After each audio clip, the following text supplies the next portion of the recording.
The club is just fantastic. Club's wild, right? It was so cool. It's a dream, dude. I know. And it's a dream that I didn't even have. I didn't even have that dream. I didn't want to own a club. Yeah, no comic goes into it going, I want to own a club. Yeah.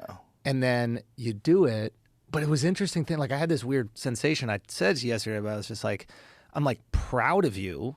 But I don't mean that in like a, I don't know, patronizing way. Like, I'm genuinely proud of you. But there's a specific thing, and I was thinking about this last night when I went back about the club.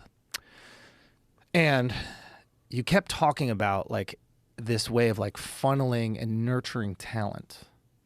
You're like, yeah, these are the comics that are going to come up, and we're going to invest in these like local Texas comics, and then they're going to go do these shows around the world or around the country. And we're going to send, what is it? This is the Mothership. The Mothership presents, and it's in all these comedy clubs around.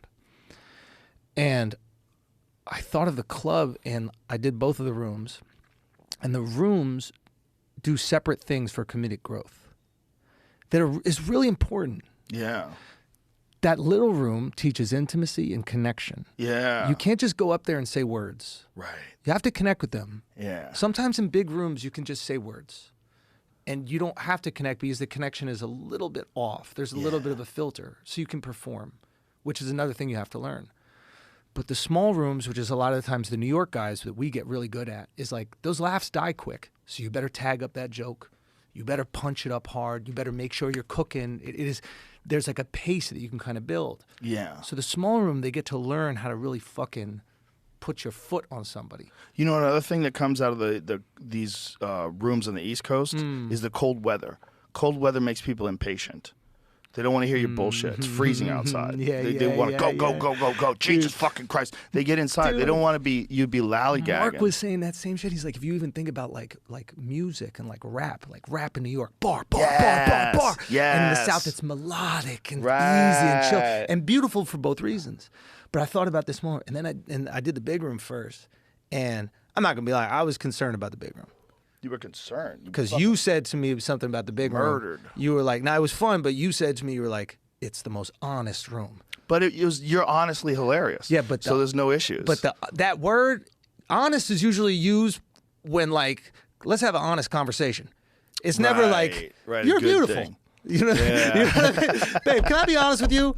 You're beautiful. You're gorgeous. Like, you're amazing. That's never, right? So I was like, that's an interesting adjective to use to describe the room. Yeah. And then I went up, and it was awesome. And there was an energy, and there was an excitement, and the room was great. And it also offered this other side of stand-up that I think a lot of people that come up in the small rooms don't necessarily develop the skill set until they're on the road, which is filling space.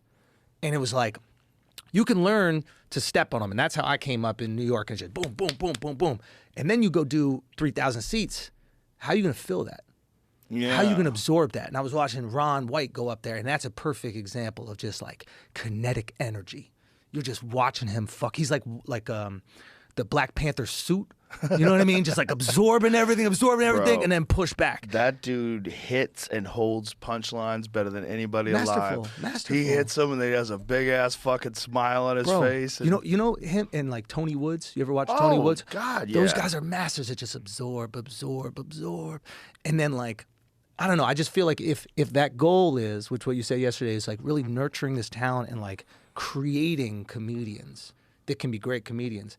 You've built a space that can do that. Yeah, we built it specifically for that. Yeah, so cool. Instead of like making it so that there's big name headliners and you charge a lot of money for every ticket, instead of making money that way, what we decided to do is just don't think about that. Yeah. Just think about what's the best place to develop comedy, and how do we develop comedy properly? Well, one, you have to have open mics 2 nights a week. So we have open mic Sunday and Monday. Yeah. And then we also have experimental shows with like crowd suggestions. They write them down on a piece of bottom paper. of the barrel. Brian Simpson's show. Brian Simpson's show, dude, that was. And then you get bits from it. Like the beauty of those shows is I think there's Jeremiah has one, the stand up on the spot too. Like, and it's like you get bits from that because you're liberated. Right? The audience knows that you're just getting this idea.